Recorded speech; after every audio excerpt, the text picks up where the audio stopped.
I got a massage this weekend. I've been working on my birthday weekend. I'm a full-ass Leo, dog. 8-4. Me and Barack. Me and Roger Clemens. Me and Mary Decker Slaney. 8-4. Me and Greta Gerwig. Born on the same Dizzy. She's directing Chronicles of Narnia this year. I'm reading Hitchhiker's Guide to the Galaxy. So, life takes you in different directions. Jokes in the gym. Jokes in the gym. Not jokes in the gym. Jokes in the gym. Jokes in the gym. With Rudy Tybersi. Are we on? Hi. We might be. I hope we are. It seems like we are. I'm recording this on my phone in order to prepare for tonight's live episode. Oh, yeah. Welcome. If you're not familiar with the program, what is up, my friends? This is Jokes and the Gym, episode 84, being recorded on 8/4, which happens to be my 42nd birth dog day, doggy. You know what I mean? Pretty cool. If you didn't know, 42 is the answer to life, the universe, and everything, according to Douglas Adams. Oh, I brought the book inside. Oh, the book's over there. Let's see. I've been reading this book because it is the one that contains the answers, The Hitchhiker's Guide to the Universe. And 42, when asked, 42 is the answer when asked to the superest computer of all the computers. 42 is the answer to life, the universe, and everything. I might think that answer is sitting on my chest right now, Mr. Milk. Thank you for the kisses, my friend. I love you too. You are a good friend. And I welcome you in your presence. Thank you. Yes. He's so sweet. So he can get into my cottage right over there. The cottage, boom, on his own, even though I have often had the catio just kind of closed up from the window in there. He is slight enough and clever enough to have found out how to get in. And so I've just opened the catio so my girl can come and go and he can come and go kind of as they please. And so it's not uncommon for me to wake up with this guy like nuzzling my face, doing what you just saw. Milk. Oh, the milkman. He might even be the girl's dad. My Bubba's papa, because they've got some similarities. The girl kind of looks like a mixture of him and her mom, and he was kind of loose around the time that these things might have happened. I'm not quite sure, but that's possible that it happened. It's possible that the lore of my cats is so intertwined that they all exist in the backyard. They are from here. They are from here. I thought I was from here, but not as from here as my cats are. And they were born, the girl and her brother Foxy were born on 10/9/2020. I was hoping for a 10/10/2020. That would have been so nice. You know what I mean? Oh, the birds are out. Can you hear the birds? I heard some birds chirping. There was a woodpecker. I heard some baby birds earlier. And I'm really excited to be having a birthday party here tonight, a gathering with many of my good friends, family, people from my communities. I'm excited to see who's able to make it and what comes of it. There's going to be snacks. You see a table behind us. There's going to be birthday bingo. Because it's so, you invite people from different walks of life and they don't know what to do. They're going to go just hang out with the people they know already. But I want a little mingling. I want some mixing and mingling, some interchangeability. You know what I mean? I got a few different sitting spots, a few different areas back here that people can hang out in. Apples all over the ground. But if you fill out these bingo cards, if you get a bingo, then I got a big basket full of goodies. Some swag, some comedy swag, some T-shirts. But also there's like a pre-workout in there. There's some creatine. There's some jewelry that my mom had donated and stuff like that. So it's a couple artsy things as well. So just kind of like some fun stuff. Some Desitin, some diaper rash cream in there. People might need these things. It's nice to have these things, right? Isn't it? Isn't it milk? Isn't it my guy? Yes. Um, so I'm excited for that, and I need a win like that today. It's been a rough day already, unfortunately. Going through this whole tumor revelation since June 6th has been a lot. There's been a lot of steps along the way. A lot of things have been happening, and not all of them have been working in my favor. And so it's been a lot to deal with. I'm feeling positive moving forward. I'm thankful that I get to work with a team that I've heard nothing but good things about as far as the neurosurgery team at Riverbend and the doctor I'm specifically working. So I'm excited about all of that. And also, along the way this year, things have not, fortune has not favored whatever I am. Um, you know, Found out I have an irregular heartbeat, and then I got diagnosed with AFib, and then I'm just constantly in AFib, and then I got had a seizure, and then I found out I have a brain tumor, and then I had a procedure to get rid of the AFib. I got shocked 5 times through a cardioversion. None of them took, so I'm still in AFib. So the next thing is to get out the old melon baller on August 13th and scoop out Tommy the tumor, my man. He's been living rent free up there for so long. In fact, the rent has not been free. I have been paying with my heart, blood, and soul, and guts, and oxygen, and everything you can imagine for years. For years and years. And what sucks, what is such a fucking drag,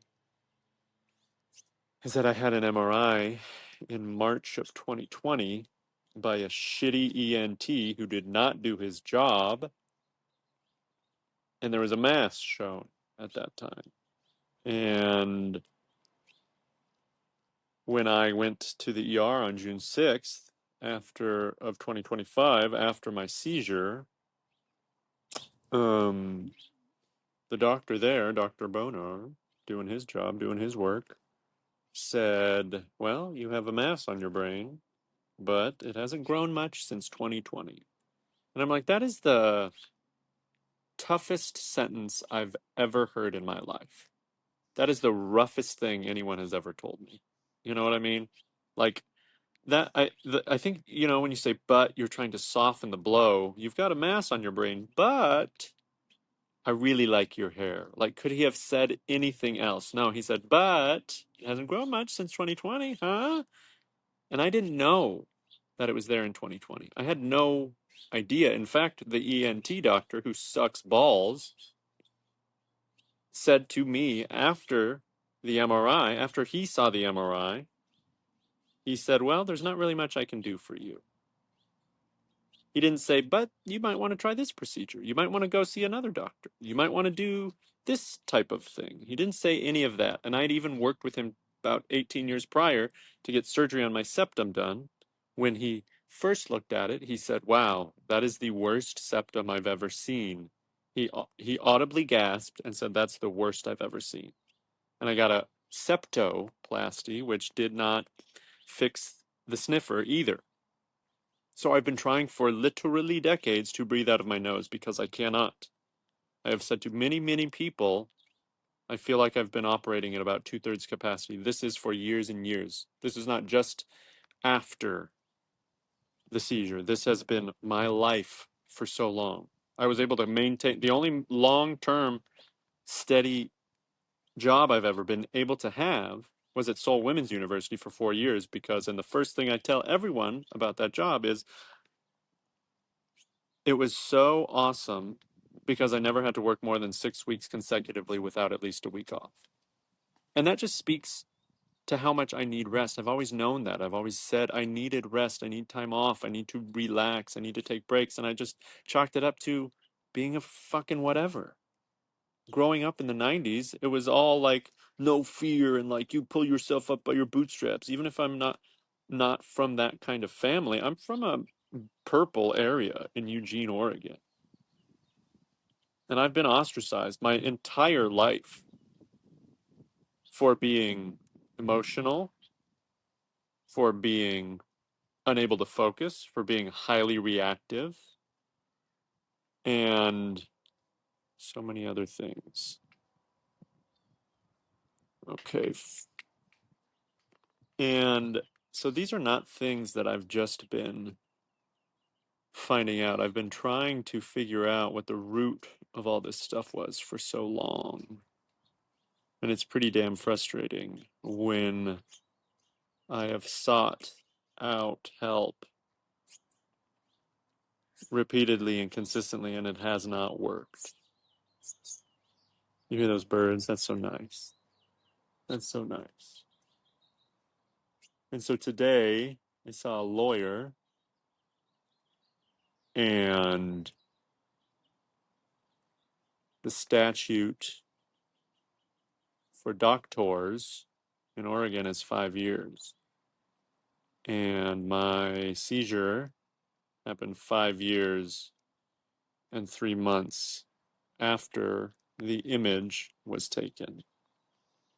So I missed that opportunity to pursue legal recourse by 3 months. My seizure was 3 months too late. Can't do anything on time, is what it feels like. And you might say that's not, what's the big deal? But had I known about this in 2020 and been able to pursue treatment options, pursue a resection, which is scooping that bad boy out, getting Tommy out of there, who knows, maybe I would have been able to pursue full-time work. I've never been able to have a full-time job. When I have had a full-time job in the States is during the pandemic, when I worked remotely, when I didn't have to commute, and when I didn't have the option to do comedy, when I didn't have the option to do other things. I had just enough for what was there. And that's why I liked the pandemic. I mean, I'm not like grateful for it, but it allowed me space that I've never had. It allowed me an opportunity that I've never had. And you know what else? I burnt out from full-time work at in the pandemic within 6 months, and I had to go back to part-time because even that was too much. And I have been ostracized by it. I've been made fun of. I've been singled out, and I've been broken up with because of all of those things. Recycling's here. It's cost me money, jobs, relationships, so much physical, mental, emotional space and bandwidth that I can't get back. And this news today was just another freaking kick in the nuts. And I'm not unable to see the beauty in my life. I'm not unable to be grateful for things. I'm grateful for my cats. I'm grateful for my family. I'm grateful to have the opportunity to be near my mother. She had a near-death experience at the beginning of the pandemic. That's the other thing complicating all of this. In January of 2020, she almost died. And then I went to try to get this nose thing, further figured out, didn't get it. And that put me in this path of like, okay, well, what the fuck? I've lost jobs as well because of symptoms that are related to Tommy. You know, I'm thankful for so many wonderful people and communities in my life. There's a lot, but it's also been really hard for me. I've also often felt so out of the loop. And one of the things that the right frontal lobe, where Tommy has taken up residence, controls is social interactions and how we are socially. And so it's not uncommon for people with tumors and things in the right frontal lobe to not know how to navigate social situations. And I've probably said this before, but that's one of the reasons I think I've probably always hated sarcasm. Sarcasm fucking sucks. Yeah, sometimes it's fun. Sometimes you can like chat with your buds and friends and family and people. Yeah, okay, yeah, great idea. That's sometimes it's okay, but a lot of the time I'm left feeling like a dickhead, like an idiot. Like, okay, now you're trying to make me feel stupid for what? Asking clarifying questions? I'm the guy at the meetings who's always been like, well, what about this? What about that? I need it to be spelled out. Treat me like a 5-year-old sometimes, not all the time. So tonight, I am so excited to have people coming over for my birthday bash, bingo, brain tumor bash, where we'll record a live episode of the podcast.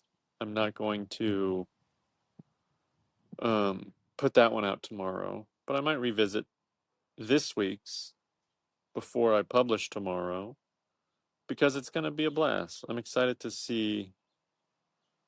Oh, we got friend of the program, Freudis Tibersi, in the back. There's Madre.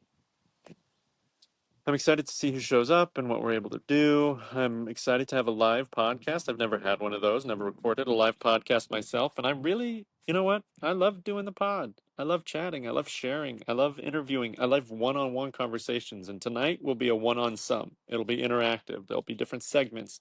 People will be involved. We'll be having fun together. Q's and A's aplenty. But in the meantime, I think I'm going to go take in a movie,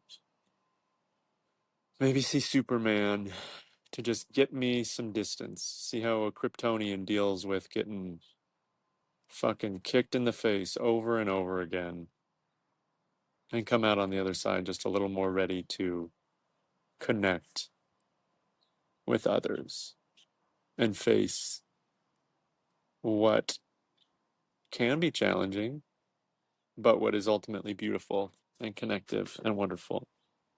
And so if you've ever appreciated the pod, if you've ever listened, watched, enjoyed, been a guest on it, share it with a friend.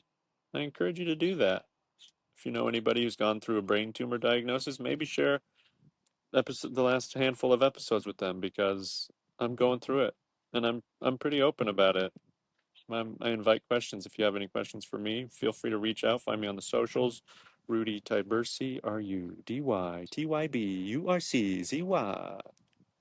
Share your brain tumor story with me. Or Jokes and the Gym. You can also email jokesandthegym@gmail.com. All that jazz. I encourage you to reach out. I encourage you to take care of yourself. I encourage you to advocate for yourself because that takes so much fucking work. And we don't always have someone to advocate for us. So unfortunately, it takes so much more work than it should. But if you need something, then you gotta put in the work for it. And I hope you're able to. I hope you're able to get the support you need, the resources you need. I hope you move your body a little bit today. I hope you do something nice. I got a massage this weekend. I've been working on my birthday weekend. I'm a full-ass Leo, dog. 8-4. Me and Barack. Me and Roger Clemens. Me and Mary Decker Slaney. 8-4. Me and Greta Gerwig. Born on the same Dizzy. She's directing Chronicles of Narnia this year. I'm reading Hitchhiker's Guide to the Galaxy. So, life takes you in different directions. But I'm excited to see what happens after this surgery, after getting some space in the old noggin, in the big old cranium dome, skull, and moving forward. There's always so much to be done, so much to be thankful for. And I'm thankful for you. I hope you have a great day. I hope you have a happy birthday whenever it is. Feel free to celebrate yourself. Feel free to share your favorite birthday shit with me. What's your favorite birthday? What was your favorite birthday? Have you had a favorite birthday? Have you done anything super cool on your birthday? Do you celebrate it? Or are you like, I'm not 12, dude. Chill out. I'm like, well, okay. It's my birthday and I've got a brain tumor. You chill out. So I'm excited for tonight. I think it's going to be a lot of fun. Mom's going to meet a lot of cool folks. A lot of folks are going to meet a lot of cool folks. And if you weren't invited or didn't get an invite, I'm sorry. There's only so much space back here and it wasn't a thing. I just kind of tried to reach people, but didn't want to make it public. And I'm just picking my nose now. So I hope you're good. I hope you're doing what you got to do, what you need, getting the support that you need to get. And I hope you're having a great day. I will see you next time. Peace.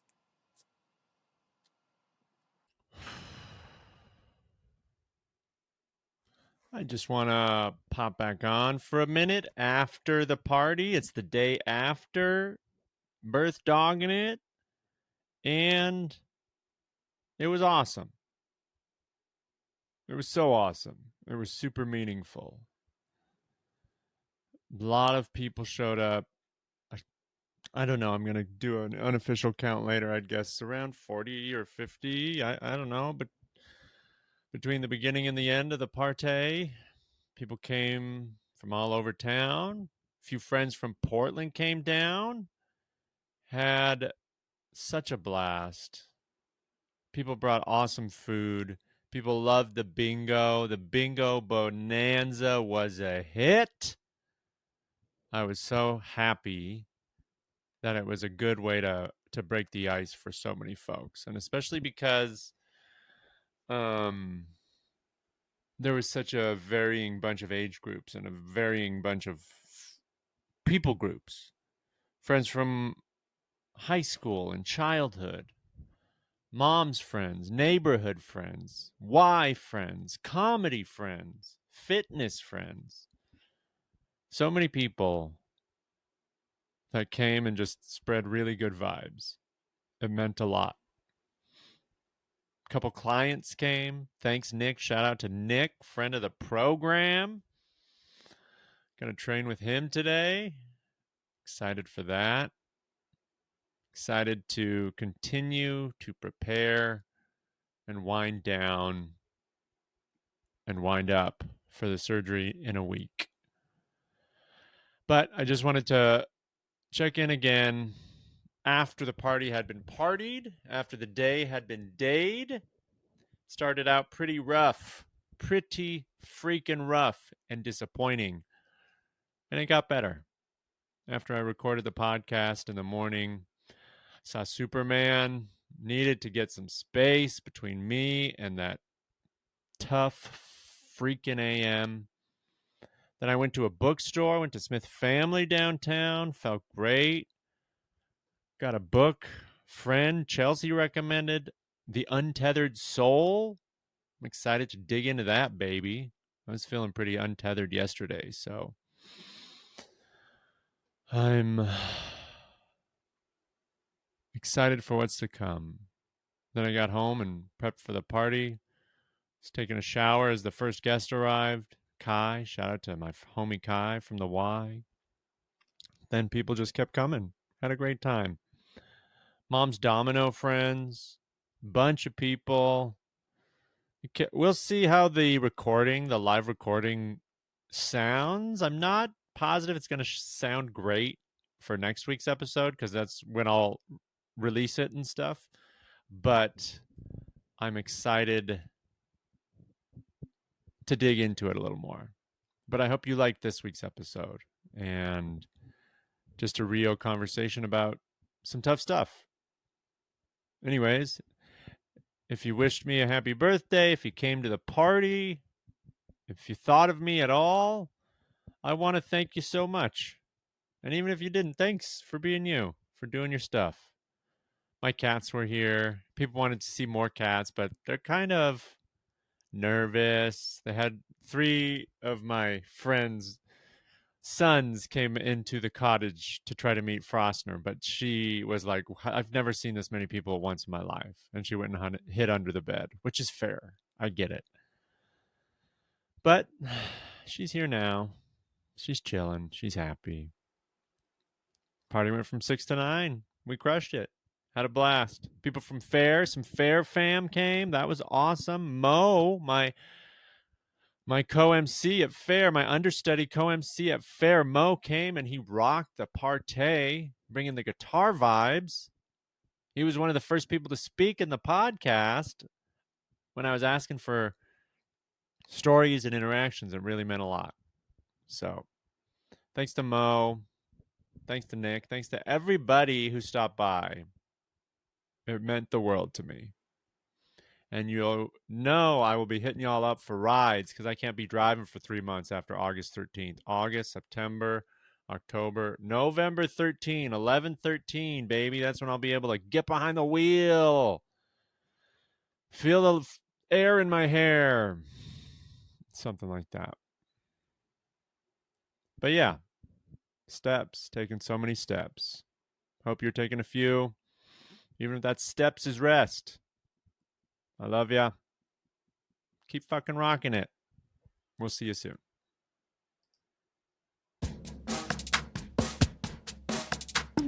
Jokes in the gym. Jokes in the gym. Not jokes in the gym. Jokes in the gym. Jokes in the gym. With Rudy Tybersi. Oh, and if you came to the party and you have any video or pictures, send them my way. Text, email, find me on the socials. I'll see you soon. Thanks for being you. I love y'all.